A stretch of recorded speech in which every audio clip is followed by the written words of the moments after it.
Okay, we're live. Not sure how many people might be turning up to this event, and I'm going to have to figure out the chat. Done a live stream for a while, but I figured this would be a good test.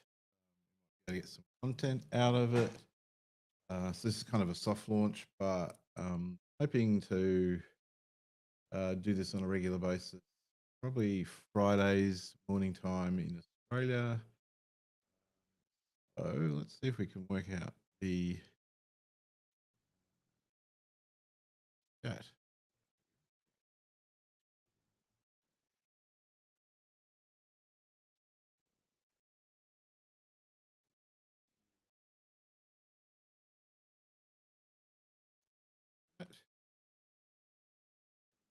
That's going to go to Facebook and YouTube apparently. So LinkedIn doesn't look like we've got chat interactivity.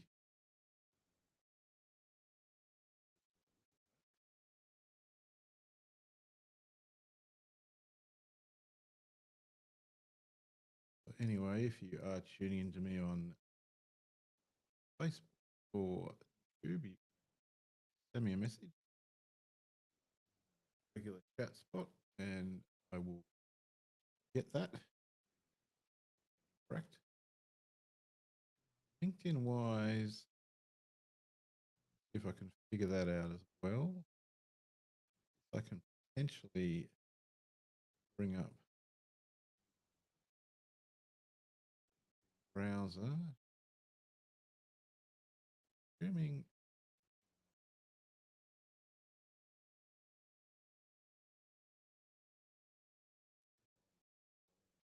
In and let me mute that. Oh, yep, and there's comments there as well. So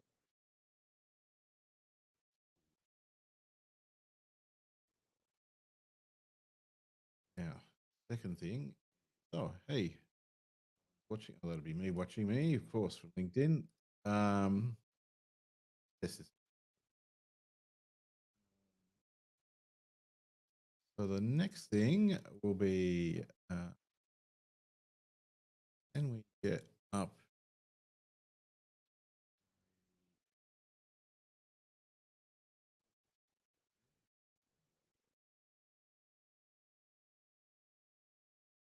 okay, we've got the wrong logo there.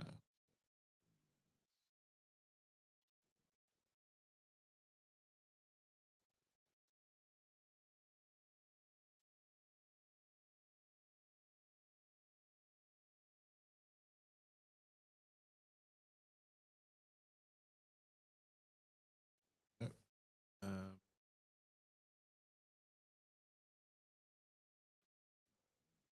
see how we go about.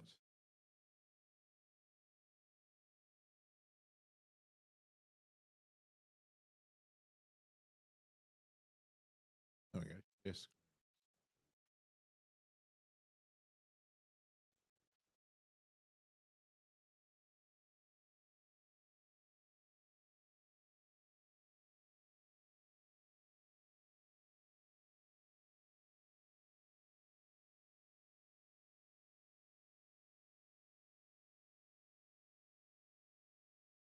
Again, window.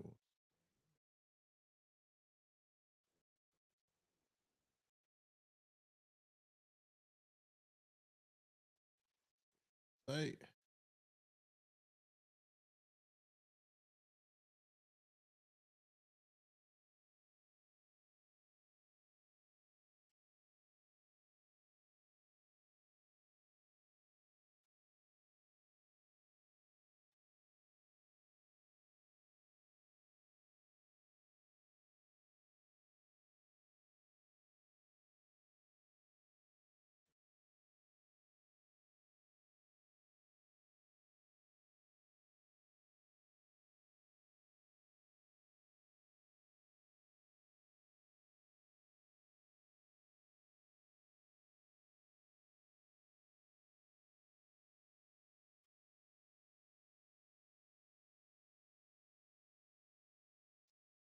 Hey, letting me record. my screen.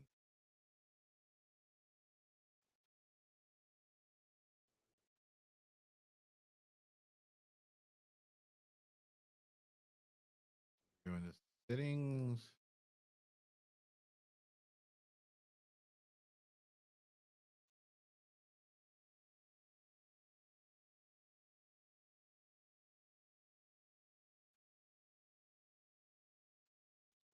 Up for me.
Oh, there we are.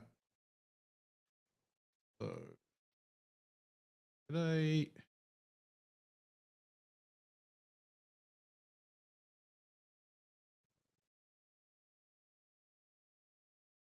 security.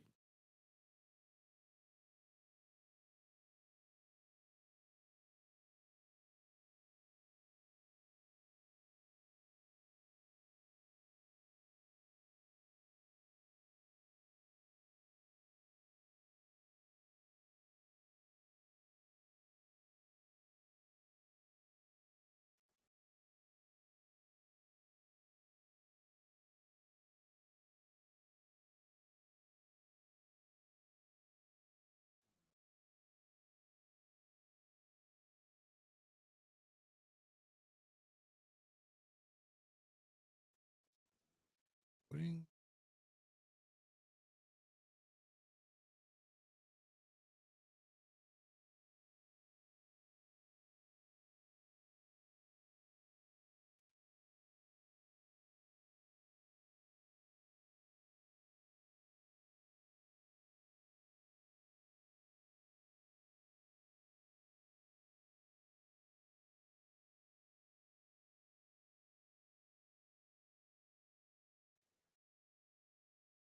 found what I was looking for.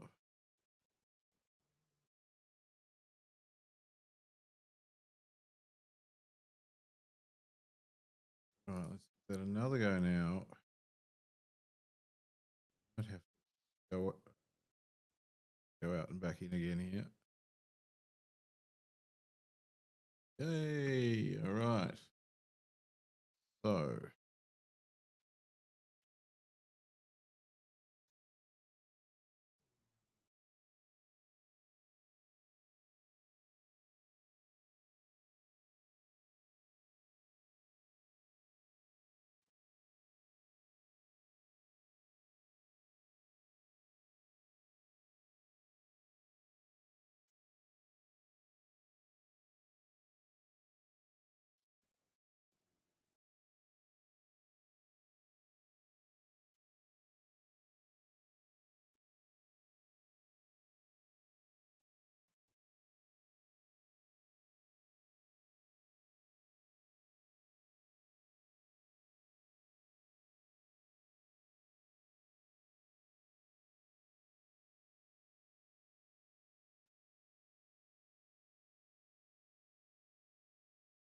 I've got an annoying banner down there. Get rid of that.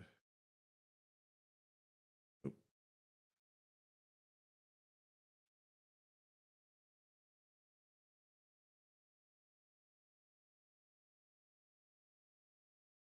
Don't want this ticker.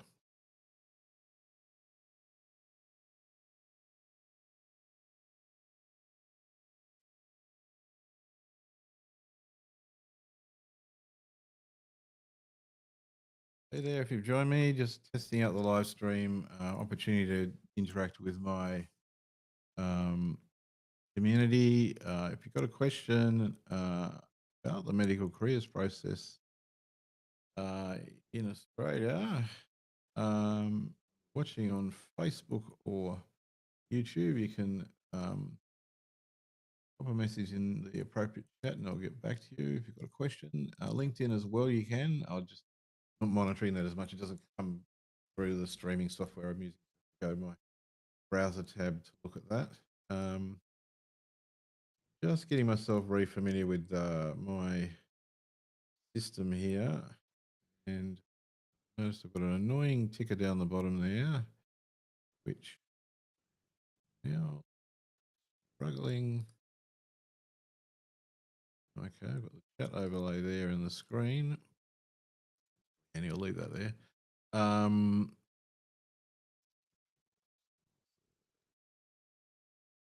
Ticker. Here we go. Ticker. Head.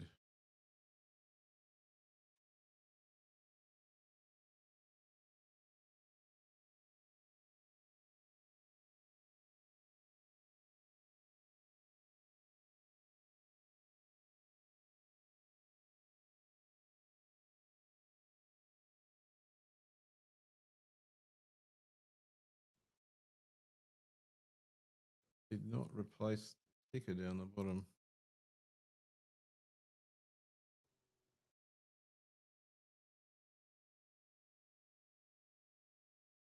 Yeah, so if you're watching me on LinkedIn, you can put a question in the chat as well.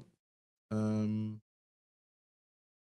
will eventually, when I've just got everything optimized, I'm going to go through some questions from my YouTube channel that I haven't managed to get to for a little while. Oh,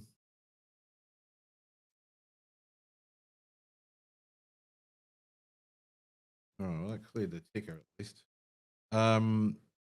Yeah, so we might have a look at that. And so if you've got any questions or queries, whack them in the chat. All right, I think we're probably set up to my comments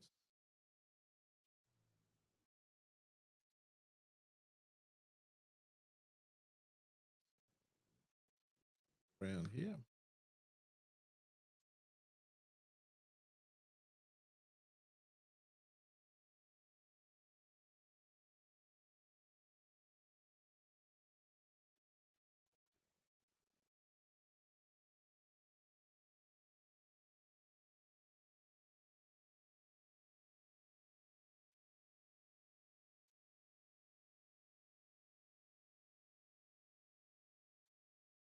Right, and share screen again.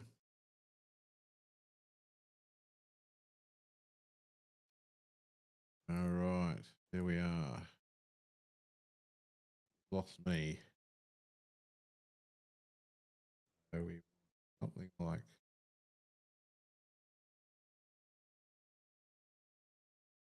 that maybe.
Yay. Okay. I think we've only figured it out.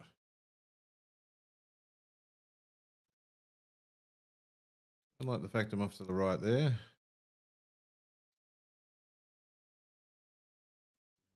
Bottom. I if I could switch myself around, but I can't.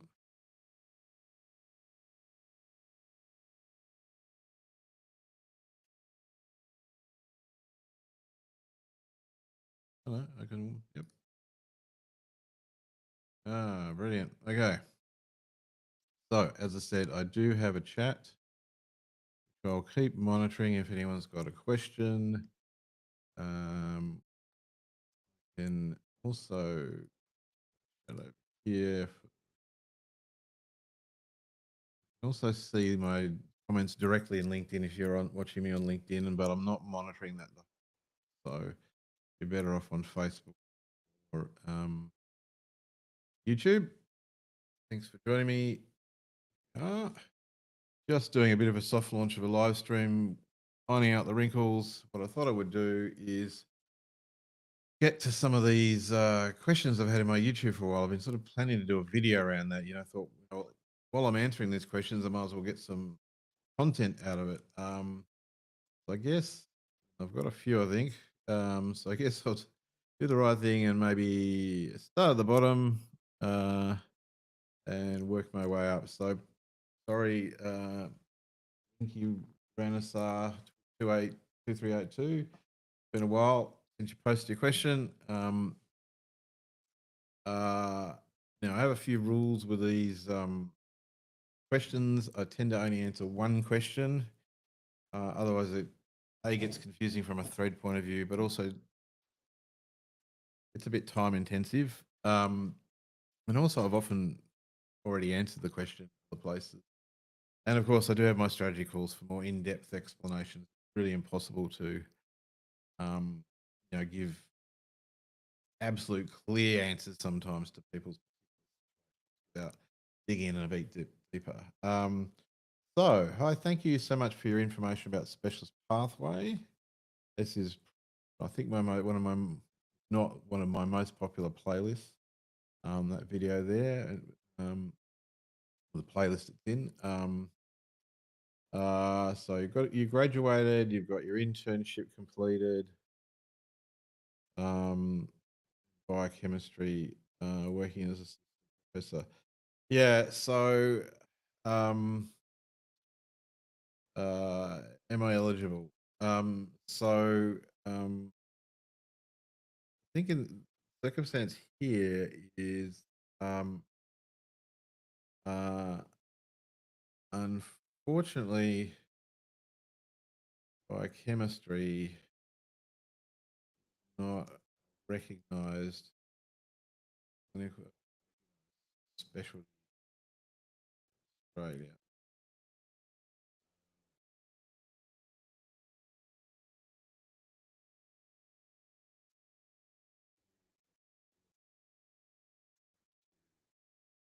Check.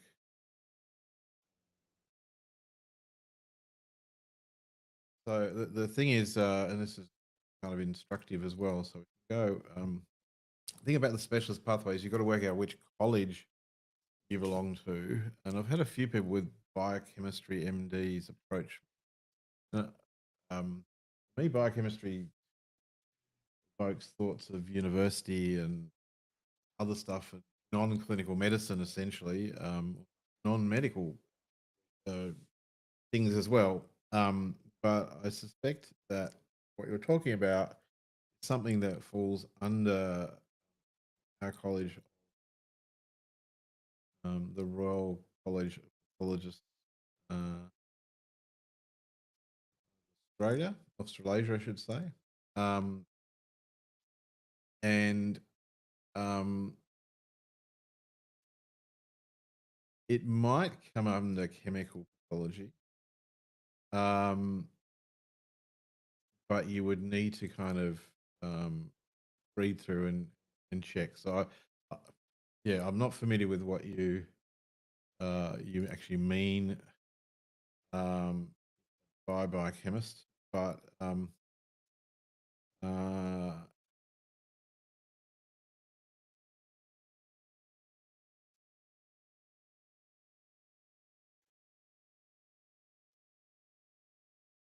you're referring to chemical pathology would apply via RC. So you could go to the website and have a read about what chemical pathologist here, and essentially, if that's similar to what you were trained in and currently do, then yes, we're generally eligible to apply. It doesn't mean that you're successful, but that's the general premise. All right. Um, okay, next question's from Roy Wu 9091. I'll do this one, then I'll hop to the top, do a couple, and I'll do it that way. First thing. So, Chinese graduate pursuing my master's degree in orthopedics. I finished my unpaid internship last year. I've heard because it's unpaid, I won't be recognised by APRA. I have to do internship in Australia. Is that true? Can I apply for PGY2? Yeah, so this is a common misconception. Internship rules for IMGs often confusing. Essentially, the rule is from the medical board perspective, and you do have to go to them for the official advice. So I always disclaimer: if the system in your country is that you do your internship part of a university, which is very common, it's probably the most common way it's now done around the world. Pretty much all of North and South America do that. Lots of Europe. So it's incorporated into the medical degree. So essentially, you then come out from university medical fully licensed. We would call here in Australia generally registered. Then you've completed an internship. And the medical board's perspective, it doesn't matter. That's what they're looking for. Uh, so if the rule country that you do your degree, then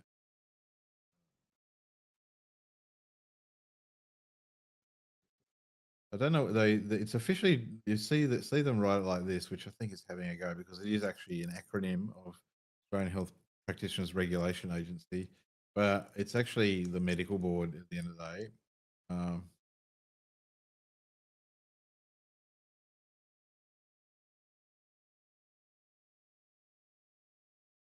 yeah, so that's that point. Um, but without any clinical experience and the AMC Part One, uh, you without any clinical experience, you're very unlikely to get an appointment, and without the AMC Part One, won't be able to be. Um, uh,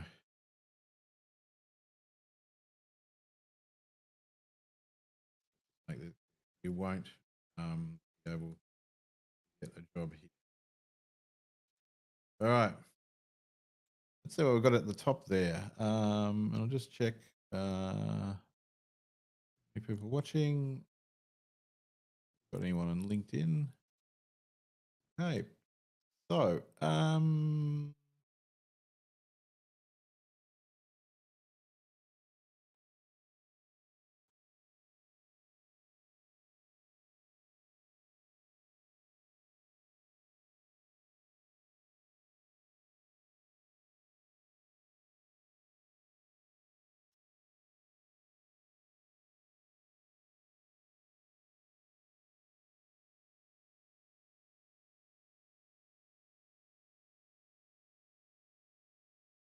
okay.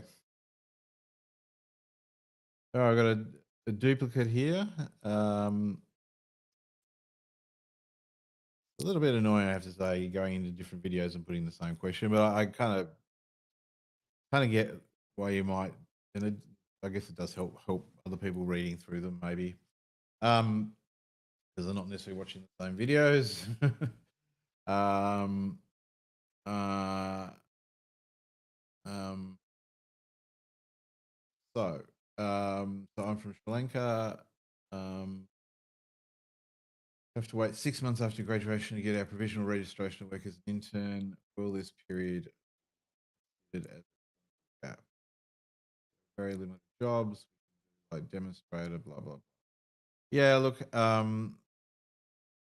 this is a complex question. Basically, the best way I can answer this, clinical gaps only concern registering Australia if you have been out of medicine for a while.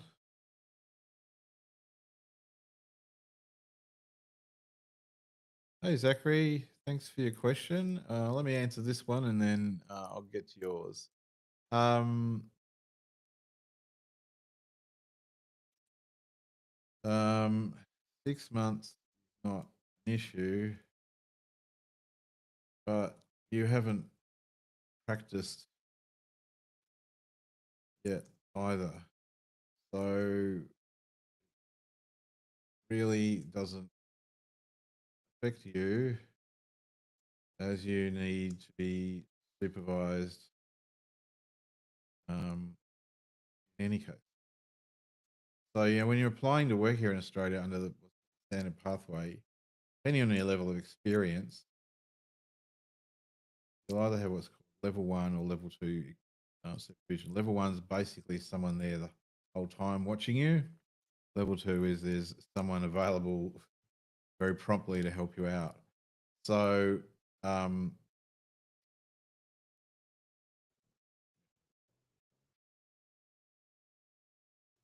that one. Oh, you put it in 3 spots.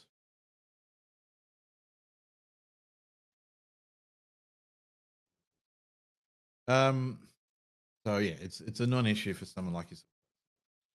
Um, Hi Zachary. So let me have a look at your question. Um, Graduating from medical school in the UK. This year in June. If I take the AMC one and pass, can I apply by the private health scheme and regular intern jobs? Um, yeah. Um,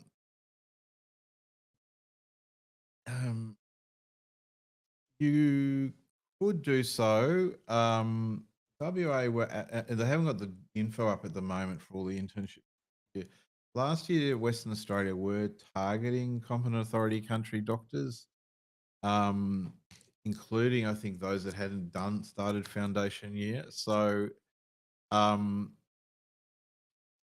thing is, you have to graduate first. So you've basically got sorry, you have to graduate first in order to sit the AMC Part 1. That's pretty much the only rule.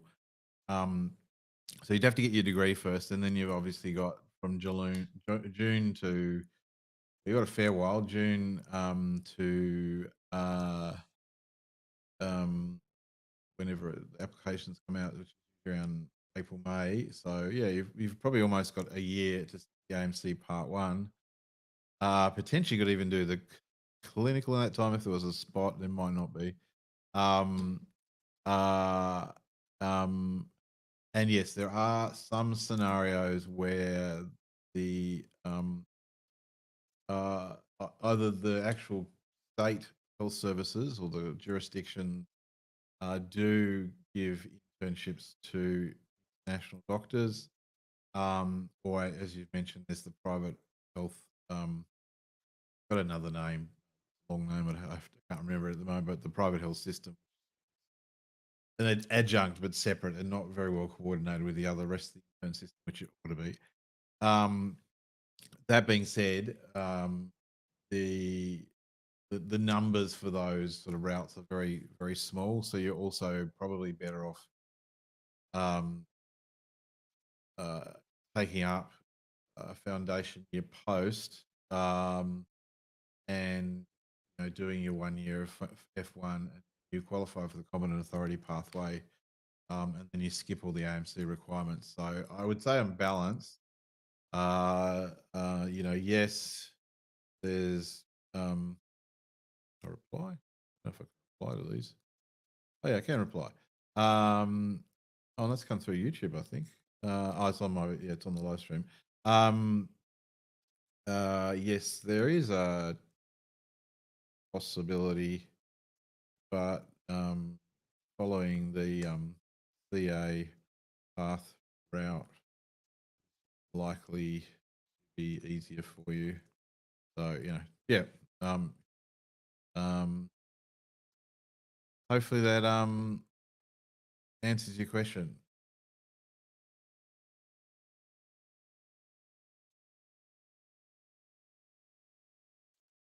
Cool. Thanks for joining me as well. All right. So we'll do another one top to the top, and then we'll go back to the bottom. So Melissa, I presume, GP trainee, second year in the UK, considering finishing my training in Australia and qualifying as a GP.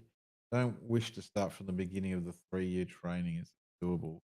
Um, so, hi. Thanks, Zach. There is there a specific reason you're wanting to come to Australia earlier? So sometimes we have Australians go to the UK and do the school or whatever, or be interested to know. While you're thinking about that, I'll answer this question. So, yeah, so you can transfer over here, but this would involve reapplying training for doing here CIA path, RPR, recognition of prior learning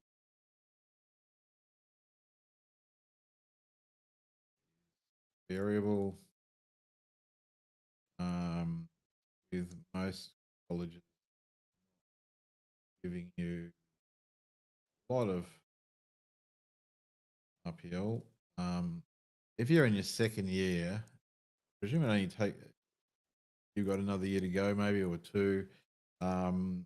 You are far better off getting your CCT and then coming here guided pathway. So I've done a video about this. This is very new. It's only been happening for the last 6 months or so, but essentially now for a small number of specialist IMGs,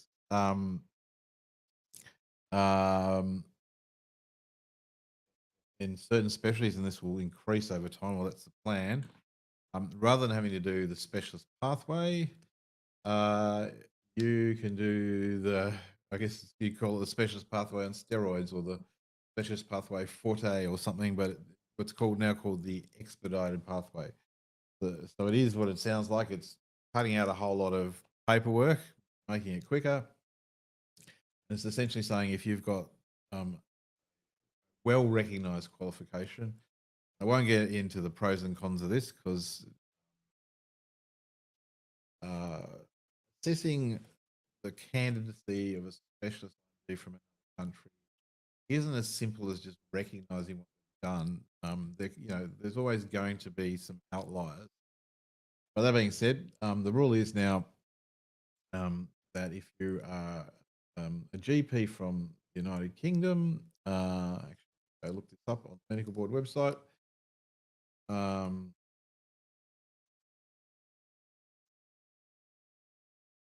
Clarify the other countries.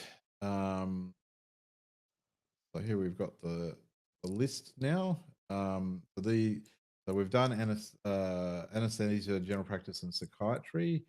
They're going to do these 4 specialties or subspecialties next year, and maybe some more towards the end of the year, possibly.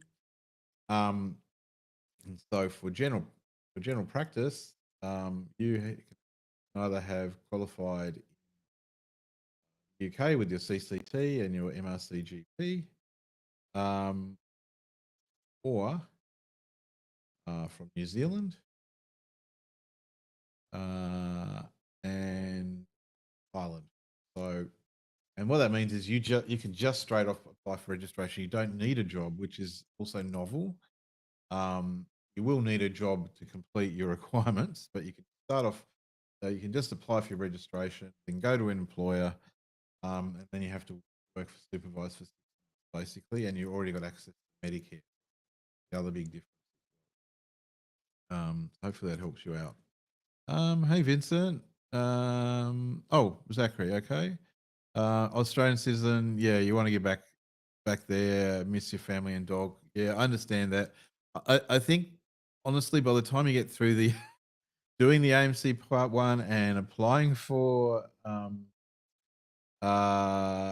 um, uh, applying for internship here, you will probably have completed F1 by the time you get your intern offer. Um, so I would still do that. It's definitely going to be the quickest route. By the time, like if you start F1 in July, by the time you get an offer, you've almost got 12 months, and then by the time the next year kicks off, it's going to be more like 18 months. And in fact, once you've qualified for the Common Authority pathway, you could even be picking up jobs towards the back end of next year. So start, coming here a bit earlier, like 2026. So I would do that.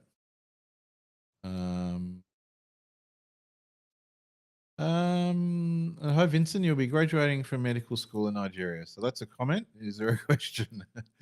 All right, let's go down the bottom again. Actually, I might just refresh.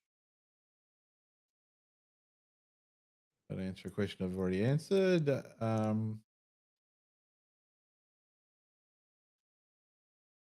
So here's an easy one. Actually, well, okay, we'll answer this anyway. So basically, the medical board. Okay, there's a page on the medical board website that says this, but it's really hard to find. I'm not every time I do like a client call or something like this live, I struggle to find it. So I'm not going to go look for it now. But essentially, the medical board will accept anything internship level or above, so long as you can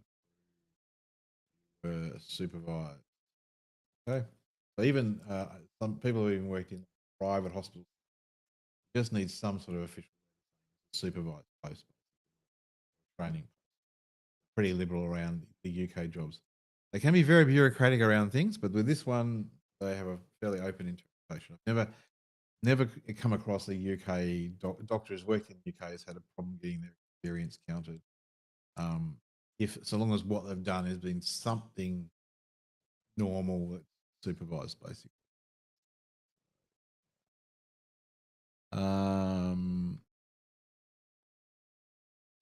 So we've got a question from Vincent. We'll reply to. So I'll be graduating from medical school in Nigeria next year. What pathway do you think is best? Basically, Vincent, at this stage, the only pathway available is the standard pathway.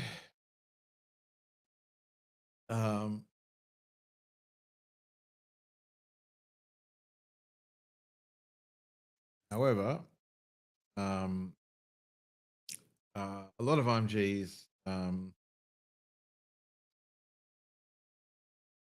consider getting qualified UK, becoming eligible for the CA. connection keeps getting lost here, so apologies if um,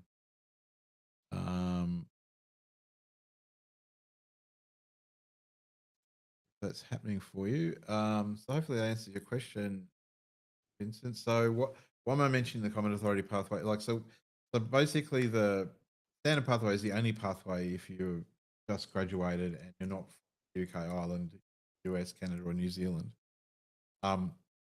But I do see a lot of doctors actually go and do the UK path first, which qualifies them to do the P lab, work in the United Kingdom for 12 months.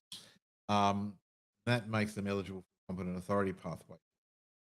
Why would you do that? A few reasons. One, the consensus seems to be that the P lab is a little bit easier, it's cheaper, it's run more often, and it does seem like getting a job after the P lab is easier in the UK, particularly at the moment. Whereas in Australia, the equivalent pathway, the AMC pathway, the exams are harder and getting that first job is harder. And then the final thing is that employers here will preference doctors who are eligible under the competent authority pathway of. So yeah, so basically you've got two paths. One is direct, and then the other is, but sometimes it's actually the indirect path of qualifying in the UK can actually be a little bit expedient. So thanks for the question. So we've got about 10 minutes left on the live stream. Sorry if you joined very early and it was ironing all the wrinkles out with the system. We'll answer a few more questions here. Anything in the chat? I'll just go and check LinkedIn again in case there's a question. Nope. Okay. You can't see what I'm doing there. It's just the LinkedIn chat doesn't come through on my Restream. Using restream.io for this, which is quite very handy. It kind of links up Facebook, LinkedIn, and Twitch as well if I wanted to, and YouTube. Looks like most of you are on YouTube. So why? That's a thumbs up.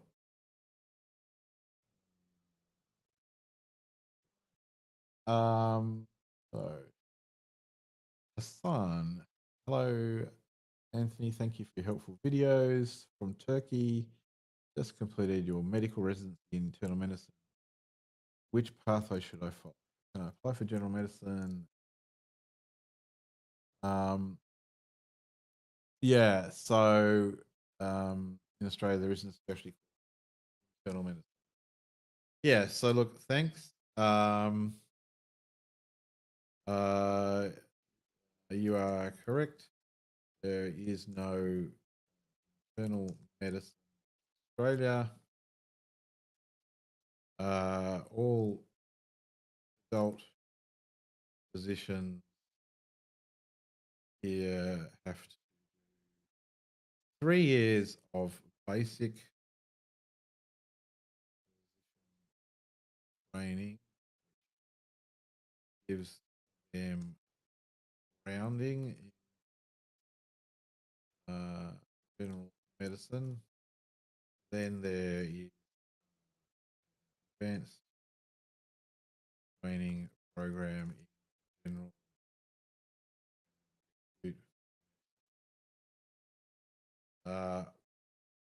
Whilst the thing is, so you do basically first physician training in Australia, 3 years of basic training where you usually ideally do some actual general medicine, although often you're doing respiratory neurology sort of jobs. Because not everywhere has a really good setup of general medicine anymore, which is a problem. And then you do some exams, and when you pass, you can apply for advanced training in all the various specialties: cardiology, respiratory, gastro, and general, what's called a general and acute medicine, probably close to what you're talking about. The thing is, whilst the RACP generally pretty favourable for SIMGs applying lately, they have been rejecting general physician applications on the basis that they have done enough training in medicine. So the problem here is that I could foresee that they will essentially count 3 of your years of medical residency basic training, say that you haven't done enough actual advanced training in general medicine. So I think to you apply, think about the short term pathway instead. Uh, I've done a video on I've got videos on most things. There's a video called short term option or something like that. Check that out. Um, um, uh, yeah. But basically, this one here. So this is an opportunity to come and get additional training, which is really very much set up for what you're looking for. And there's usually quite a big demand for general medicine trainees here. People to sort of IMGs to fill additional spots. So you probably won't have much trouble getting a position, and it gives you another couple of years of training. Now, can you count that then towards specialist pathway? That's a bit of a controversial area. College itself has to sign off on your training when you come here to do that. So technically, you then have the argument that it was training because it was signed off by the college as a training period. Just seen some language from some colleges on some websites saying you can't count this experience towards your specialist pathway application. I think that would be challengeable. Um, so yeah, so and in regardless, it's going to give you more experience. It's going to give you some referees to back you. Going to get experience in Australia. I think that would be probably the most helpful route for you. So for that question, thanks, Vincent. Happy to help you out.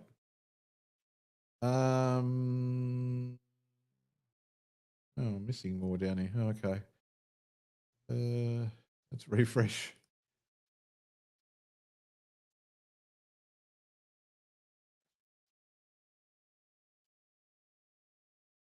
How far back it goes. Still 5 months. I think I'd sat on them for that long. Apologies if you put a question in 5 months ago. It's just have been quite busy, but I also had this idea I would do a video where I went through the questions to get some content, and I've just been parking it for.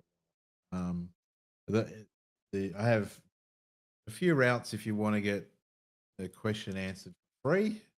My rule is it has to be a public question so other people can take advantage of it. So on my YouTube videos, my blog, Advanced Med blog, other, basically it. LinkedIn, Facebook, whatever. I've got a Facebook group. Uh, International Australia.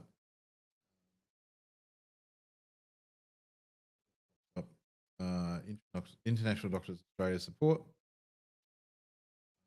where you can also post a question. I've also started a LinkedIn group. Uh,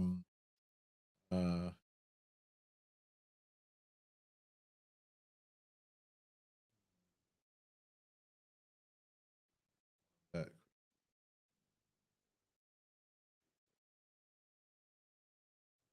this is very new, but if you want to sort of, this is where I'm going to sort of post some of my new ideas and content. You're welcome to join on LinkedIn as well, and interact with me there. So a few avenues for sort of asking questions, interacting. Other than that, of course, I do have my strategy call. I get actual one-on-one time with me over on my coaching site.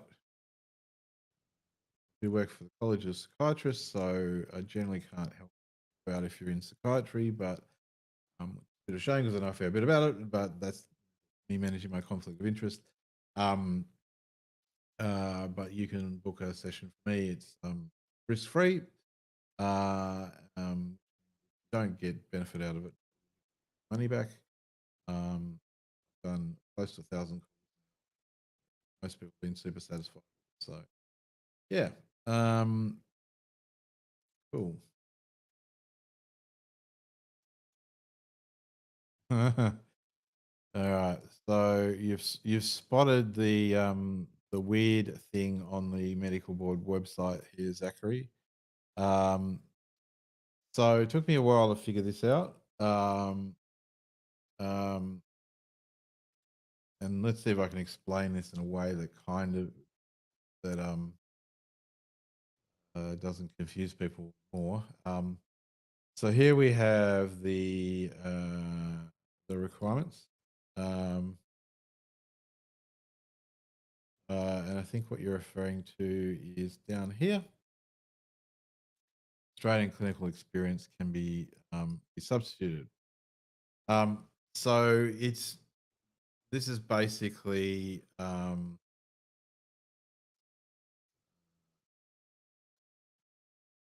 yeah. This basically relates to actually doesn't relate to your particular scenario. So this is for doctors who obtain the qualification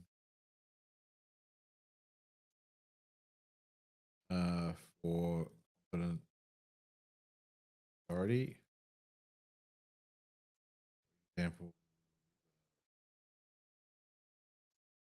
PLAB or the USMLE, but don't have experience. So remember to qualify for competent authority pathway, and this kind of this is what this table is all about. You need the qualification and the experience, and you can actually mix and match. You can't mix qualifications, or so you can't mix individual tests within qualifications. So you can't pass the AMC Part 1 and do the PLAB, and that cancels out the Part 2 AMC. That doesn't work. But you can do the PLAB or the USMLE or the LMCC. Now includes this thing called the National Assessment Collaboration Exam. Um, and then you can come to Australia and get the experience. So what situations would that work in? Let's say we've got an IMG from India, a couple of years experience. They do the PLAB, they qualify, and they just apply to work in Australia. Also, they do the AMC Part 1 as well. And then they apply to work in Australia under the standard pathway, because you can do that after the AMC Part 1. So under the AMC, you need 12 months of experience as well. So basically, they just need that 12 months of experience in Australia, and then that can be counted towards the competent authority pathway for the experience as well, which then qualifies them for the competent authority pathway, which means they don't need to do the Part 2 or the WBA for the AMC, and they don't need any more experience because of you can actually count that 12 months for the experience in Australia part of the competent authority pathway. So very confusing, but that's essentially what that's about. And I've come across a few people who've kind of done it that way. So it wouldn't be helpful. I mean, it wouldn't be helpful to you because there's this. Well, it could be helpful to you if you did come here and do your internship and skipped doing foundational year in the UK, because you do need to get that 12 months experience. But as I said, you might as well just do the foundation year, because you would then qualify for the competent authority pathway in any case. So yeah, sometimes the medical board can be confusing, and it's not on the APRA page; it's on the medical page. So yes, the APRA is the overarching organisation, and then you have all the boards underneath. And then we we also have the Australian Medical Council, which is not governed by APRA and is not the medical board. Australian Medical Council does accreditation and of medical schools and colleges, and of individual international medical graduates. The medical board looks after the registration regulations.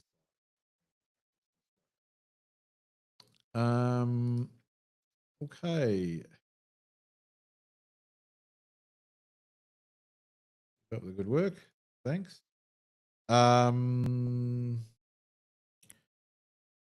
Yeah, again, apologies if it's been taking a while for me to reply to your questions.